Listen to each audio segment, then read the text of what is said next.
Assalamualaikum warahmatullahi wabarakatuh.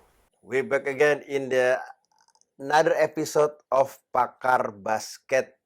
Gue Dimas M to the B to the O to the T, Mahendra. Assalamualaikum, Bayu Radityo. BAYU spasi Di RA spelling satu-satu. Yo. Better. Tetap. Itu nggak jelas. Itu apa Udah. sih? Udah. Itu kan lagu. Ini sebenarnya itu artinya apa sih? Nangkene. Oh gitu. Enggak juga sih. Bukan ya? Enggak juga. Nggak, tapi sebenarnya Ntar kita itu ada arti kan sih? Hey Siri. Oh. Right there. Better. Ya. Oke.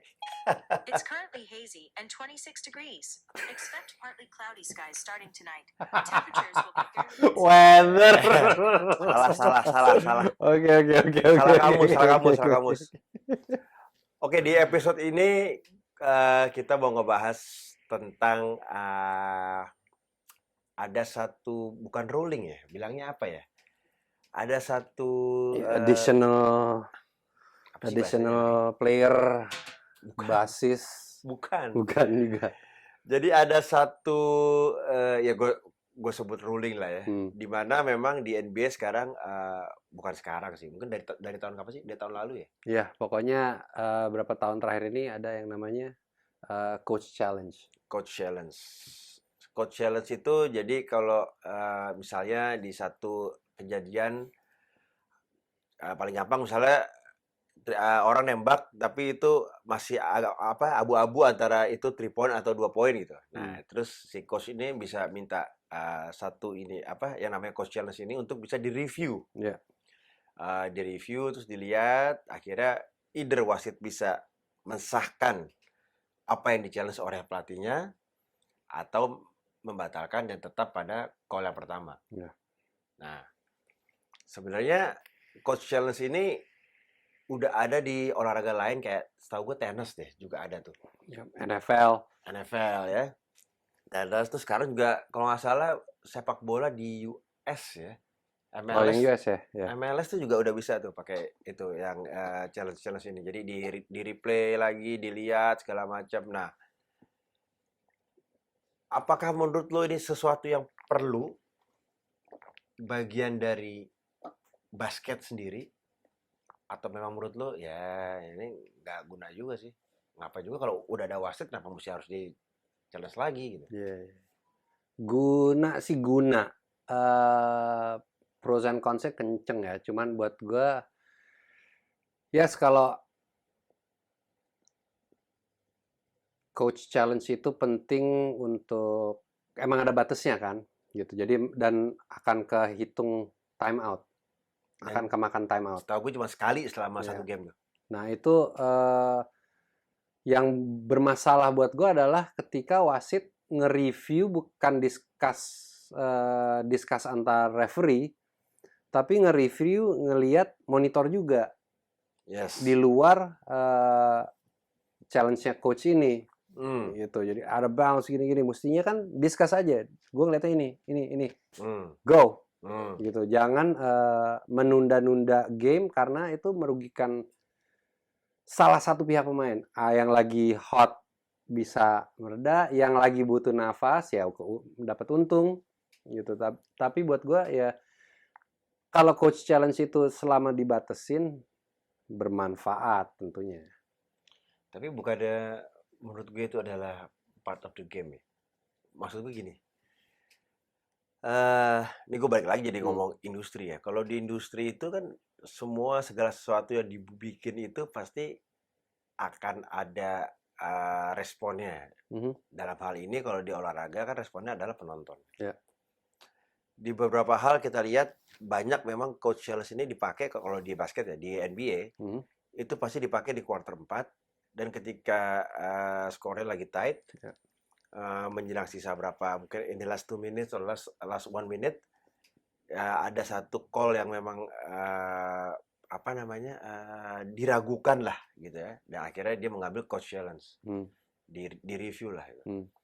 Tapi menurut gue kenapa gue bilang ini adalah part of the game, karena keseruannya ketika misalnya wasit membatalkan ataupun mensahkan keputusannya itu reaksi penontonnya tuh kayak, wah jadi kayak apa sih orang yang kalau lu defense-nya diuntungkan otomatis lo akan senang. Ya.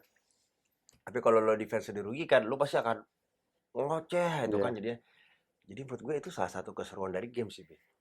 Setuju gua kalau coach challenge.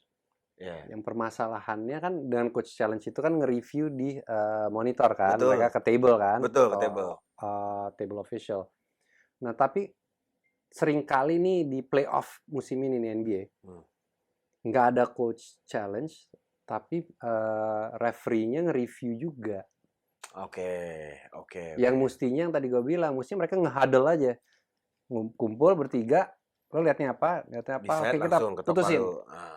Gitu. Ini kan juga berpengaruh dengan begitu banyaknya komplain karena ada wasit baseball lah, Yes. wasit, pokoknya wasit yang bukan dari dasarnya dari basket, wasit profesional, referee basket, dia menjadi wasit yang di game-game penentu pula, gitu. Itu yang menjadi buat gua problem gitu, yang seharusnya nggak perlu untuk referee juga harus mereview dikit-dikit, review ya, cukup nge-huddle, putusin, jadi nggak delay of game-nya nggak terlalu banyak. Di IBL belum ada cuy. Di IBL belum diberlakukan ya? Sih, Kemarin terakhir di final juga belum ya? Apa ada ya? Nggak tahu deh. Nanti kita tanya sama Pak Direktur deh. Ya. Tapi maksud gue kalau di Indonesia tuh bakal seru tuh. Ya. Udah tahu kan penonton Indonesia kan cukup reaktif gitu kan. Jadi kalau emang ada ya keputusan yang di cancel atau diiyakan, wah itu pasti ekspresi daripada si penontonnya seru tuh kalau menurut gue sih. Dan ekspresi dari pemain dan terkhusus coaching staff juga seru sih. Di Indonesia coaching staff itu kan main itu. Tapi maksud gue sih itu bagian juga dari pengembangan teknologi ya. Jadi di NBA kan bahkan ada yang kayak bukan komite, bilangnya apa ya? Jadi di antara 3 wasit ada juga satu wasit yang duduk di atas dan dia bisa melihat dari whole angle untuk setiap insiden. Yang akhirnya salah satu decision-nya bisa diambil dari dia. Dia nulir lagi. Ya. Kalau di golf tuh dia yang tahu ruling-rulingnya semua tuh kan. Ruling nomor berapa gitu. Jadi asal lo tahu aja jadi wasit di sana tuh nggak gampang sih. Gaji gede. Mobilnya rata-rata itu loh. SUV loh. Terus udah gitu lo mesti tahu rulingnya kan di bukunya tuh ada berapa puluh atau berapa ratus line yang kita nggak tahu dan itu lo mesti hafal dan lo at least lo tahu harus kapan menggunakan rule yang mana untuk setiap kejadian apa. Jadi nggak tahu ya. Kalau gue sih termasuk orang yang pro ya terhadap si coach review ini ya. Gue juga seperti tadi gue bilang, gue pro terhadap coach review dengan terbatas, tapi untuk referee nge-review tanpa coach challenge harus dibatasin. Mereka nggak perlu cek monitor. Mereka cukup diskusi gitu karena ya mereka dibayar untuk itu, kepekaan itu. Tapi menurut lo itu impact gak sih terhadap tipe kompetisinya? Kenapa gini? During the 90s ya, before 2000-an lah ya, itu kan nggak ada tuh kayak gitu-gitu. Menurut lo ada impactnya nggak terhadap daya saing atau ada gaya permainannya sebelum ada coach review ini atau sesudah ada si coach review ini? Banyak, perubahannya banyak. Jelas, ya secara game juga boleh dibilang gue tuh salah satu yang setuju bahwa NBA sekarang lebih soft about setuju tingkat kekerasannya ya. Setuju. Gitu karena dikit-dikit foul. Jadi it's hard untuk menemukan really good defender. Karena sekarang dibilang good defender itu hanya sebatas shot blocker aja. Kalau zaman kita main ya sesoft sekarang, wah kita udah volley terus Fall out semua. Out kita. Orang kita kerjaannya nge-swag mulu, ya. Sekarang kan lu kayak lo itu aja juga lu udah kena technical kan. Dan sekarang jadinya pemain offensive player getting smarter, mereka semakin lihai mencari fall. Iya. Gitu. Kalau dulu nge-swipe begini, ya bisa dapat foul. Tapi kalau offhand, ini ada tangan di sini, offhand begini nggak di-priwit. Yeah. Karena yang ini juga area jaganya dia kan, gitu dia begini. Nah sekarang bola di sini ini offhandnya dia yang begini, free falling. By the way itu trik yang gue pakai dulu waktu 3-on-3 tuh.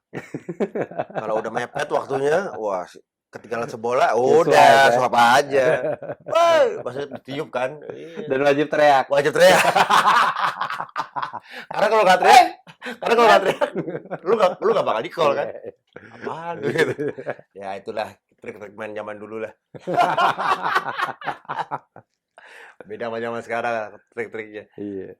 Tapi ya maksud gue berarti menurut lo ada ya? Ada itu impact ya? Impact-nya buat gue sih gede. Gede banget. Ya jadinya lebih soft dan yang pasti kalau buat gue dengan referee banyakan nge-review ke monitor, ke table official tanpa mereka cuma cukup berembuk itu, ketegasan itu berkurang. Karena gue ingat tuh Bi, yang waktu kita takut bad call kan jatuhnya kan. Iya, yang dulu kita pernah main antar alumni tuh. Iya. Gue pernah di warning sama referee ya. Lo tau gak tuh referee ngomong apa? Dia bilang begini pertama kali. Buat lo begitu lagi lo go tiup foul ya. Loh, terus gue tanya, salah gue apa? Lo tau gak jawaban dia apa? Ya lo mancing penonton emosi. Loh. Terus gue bilang, ada ya pemain di call foul karena lo mancing penonton emosi. Gue bilang, emang ada tuh rulesnya? Ya nggak ada sih buat, tapi udahlah, jangan kata. Lah, oh ya udah. Makanya kalau rules, gue nggak tahu mau komen apa. Gue ingetin. Ada itu yang akhirnya gue dilempar korek api sama penonton. Masa gue yang malah gue yang mau dikasih foul. Gue tanya kenapa? Dia lu mancing yang nonton emosi. Lu apa salah gue? Maksud gue kalau dulu kayak gitu udah ditiup foul, wah kita mah main dulu dengan gaya main kita ya. Udah. Babak kedua juga udah out gitu. Foul 5 kita udah pasti. Gak dapet gue defensive player of the year gue. Nah, ada most foul out player of the year kali. Apalagi kalau lu inget Batam dulu waktu ngomong di episode pertama kita. Muka lu juga salah sih, Cik. Nah, jangan-jangan nanti orang main mukanya salah ditiup foul lagi. Ya kan? Prit. Foul apa? Muka lu. Muka lu salah. Lah, muka gue salah.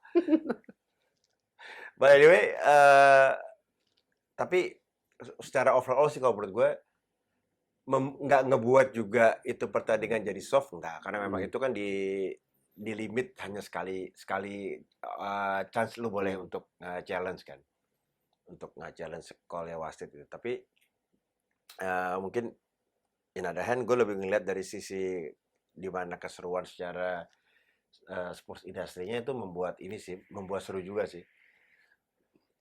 Ya, agree. Secara industri bakalan ya yang dinanti-nanti kan hasil wasit apa. Biasanya kalau referee-nya ngomong apa ini menjadi trademark juga. Ketika crowd-nya menolak, dia ngomongnya makin kencang. Benar. Yeah. But still, gue nggak setuju dengan kalau tanpa coach challenge itu, tanpa timeout itu referee yang mengambil keputusan sendiri untuk nge-review. Keseringan gitu ya. Buat gue ya gak usah takut bad call lah buat gue ya. Ya tapi kan zaman kita main juga udah ada tahu orang-orang yang sering bad call siapa ya. Yang bad call siapa. Bukan waktu mendisrespect, tapi ya itulah. Sama kayak halnya juga para pemain, ada juga yang mungkin tipikal mainnya ya kayak kita mungkin kayak. Jadi kalau tiap kali kita mau tanding, kita udah tahu, oh ini yang niup ini, ya kita mesti hati-hati karena model referee yang gampang niup lah, ya kan. Ada referee yang sampai lo benjol juga nggak ditiup gitu. Jadi ya itulah game lah, maksud gue seperti itu sih. Jadi ya, sebagai pemain juga harus tahu karakter wasit tuh. Oh iya. Harus tahu gitu. Ya biasa standar lah kita kalau main kan juga ngetes dulu, jebret. Oh, nggak di call berarti masih oke. Jebret, oh segitu falling. 1 fall tuh pasti kita jual lah. Cuma kebayang kalau eranya MJ dulu, eranya MJ terus ada challenge begitu. Kan banyak tuh MJ yang cuma nyandarin badan disentuh aja tiap foul. Maksud gue reaksi penontonnya apa ya ketika tahu kayak gitu terus sementara wasitnya harus. Yang pasti kalau ada peraturan ini, Detroit Pistons nggak juara waktu itu. Oh iya benar.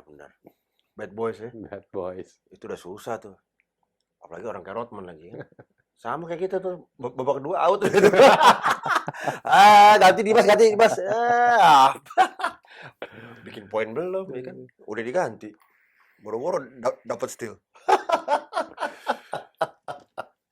Well anyway guys, itu pendapat kita. What do you guys think? Let us know. And sekiranya ada yang mau ditambahin? Nggak ada, oke? Pertanyaan baik. I'm Bayu Radityo. Gue Dimas, M to the B to the O to the T, Mahendra. Gue ulangin lagi deh. I'm B to the A to the Y to the U. Spasi. See you guys on the next episode. Assalamualaikum.